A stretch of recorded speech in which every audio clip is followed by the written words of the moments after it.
The Battle of Caporetto took place from the 24th of October to the 19th of November 1917, near the town of Caporetto, on the Austro-Italian front of World War I. The battle was named after the Italian name of the town. Austro-Hungarian forces, reinforced by German units, were able to break into the Italian front line and rout the Italian army, which had practically no mobile reserves. The battle was a demonstration of the effectiveness of the use of stormtroopers and the infiltration tactics developed in part by Oskar von Hartier. The use of poison gas by the Germans also played a key role in the collapse of the Italian Second Army. Prelude. In August 1917, Paul von Hindenburg decided that to keep the Austro-Hungarians in the war, the Germans had to help them defeat the Italian army. Erich Ludendorff was opposed to this but was overruled. In September, 3 experts from the Imperial General Staff, led by the chemist Otto Hahn, went to the Eisenzow front to find a site suitable for a gas attack. They proposed attacking the quiet Caporetto sector, where a good road ran west through a mountain valley to the Venetian plain. A new 14th Army was formed, with 9 Austrian and 6 German divisions, commanded by Otto von Bülow. The Italians inadvertently helped by providing weather information over their radio.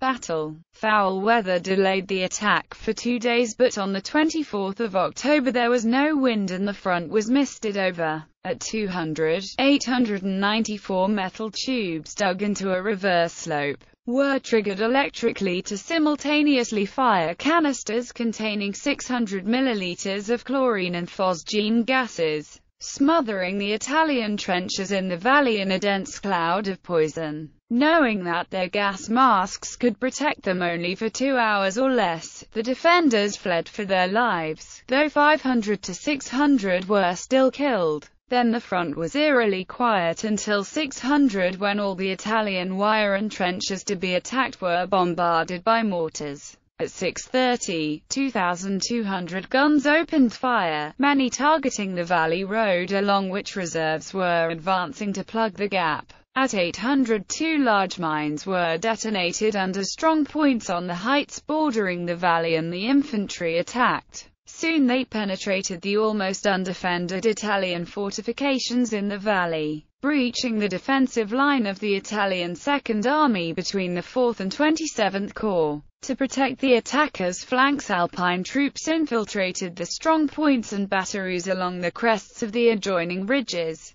Mount Matador and the Kolivrat range, playing out their telephone lines as they advanced to maintain contact with their artillery. They made good use of the new German Model 08-15 Maxim light machine guns, light trench mortars, mounted guns, flamethrowers and hand grenades. The attackers in the valley marched almost unopposed along the excellent road toward Italy. Some advanced 25 kilometers on the first day. The Italian army beat back the attackers on either side of the sector where the central column attacked, but Bülow's successful central penetration threw the entire Italian army into disarray. Forces had to be moved along the Italian front in an attempt to stem von Bülow's breakout, but this only weakened other points along the line and invited further attacks. At this point, the entire Italian position was threatened. The Italian Second Army commander Luigi Capello was commanding while bedridden with fever. Realizing that his forces were ill-prepared for this attack and were being routed, Capello requested permission to withdraw back to the Tagliamento. He was overruled by Cadorna, who believed that the Italian force could regroup and hold out.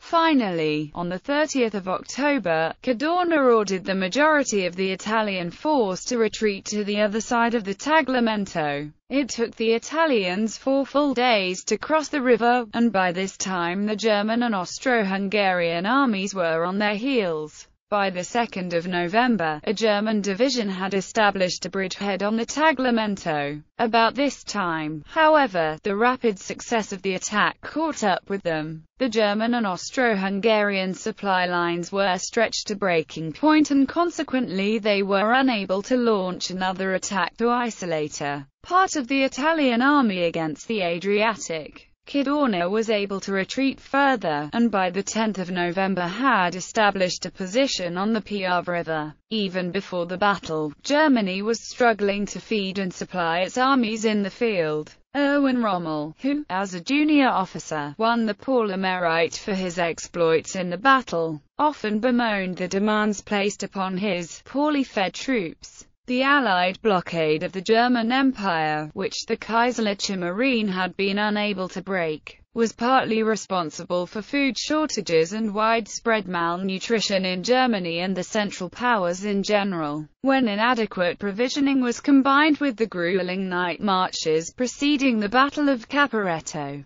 a heavy toll was imposed on the German and Austro-Hungarian forces. Despite these logistical problems, the initial assault was extremely successful. However, as the area controlled by the combined Central Powers forces expanded, an already limited logistical capacity was overstrained. By the time the attack reached the Piave, the soldiers of the Central Powers were running low on supplies and were feeling the physical effects of exhaustion. As the Italians began to counter the pressure put on them by the Central Powers, the German forces lost momentum and were once again caught up in another round of attrition warfare. Aftermath analysis. The battle led to the conference at Rapallo and the creation of a Supreme War Council, with the aim of improving Allied military cooperation and developing a unified strategy. Luigi Cadorna was forced to resign after the defeat. The defeat alone was not the sole cause, but rather the greatest of an accumulation of failures, as perceived by the Italian Prime Minister,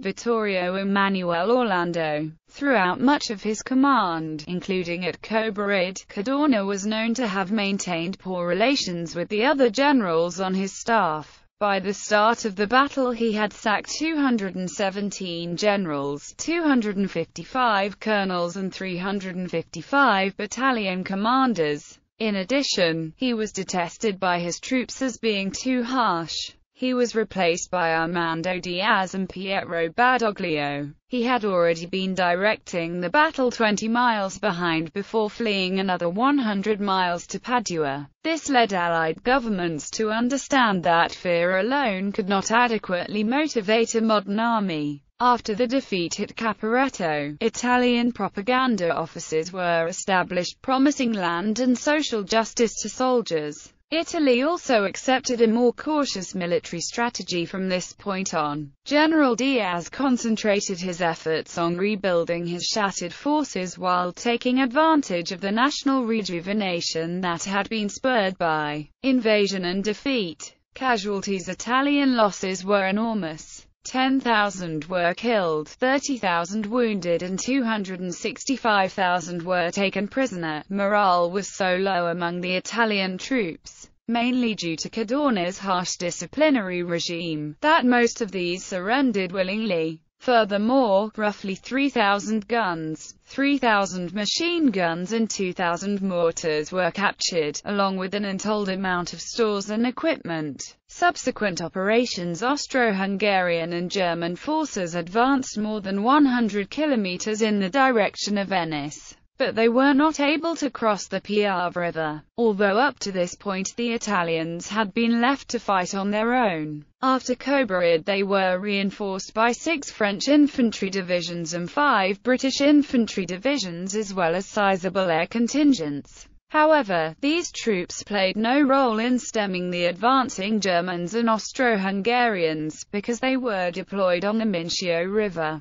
some 97 kilometers behind the Piave, as the British and French strategists did not believe the Piave line could be held. The Piave served as a natural barrier where the Italians could establish a new defensive line, which was held during the subsequent Battle of the Piave River and later served as springboard for the Battle of Vittorio Veneto, where the Austro-Hungarian army was finally defeated after 4 days of stiff resistance. Legacy. After this battle, the term Caporetto gained a particular resonance in Italy. It is used to denote a terrible defeat. The failed general strike of 1922 by the Socialists was referred to by Mussolini as the Caporetto of Italian socialism. Many years after the war, Caporetto was still being used to destroy the credibility of the liberal state. The Battle of Caporetto has been the subject of a number of books. The Swedish author F.J. Nordstedt wrote about the battle in his novel Caporetto. The bloody aftermath of Caporetto was vividly described by Ernest Hemingway in his novel A Farewell to Arms. Curzio Malaparte wrote an excoriation of the battle in his first book, Viva Caporetto, published in 1921. It was censored by the state and suppressed. It was finally published in 1980. Today, a museum in the town of Caporetto is dedicated to the Isonzo battles in general, and the Caporetto battle in particular.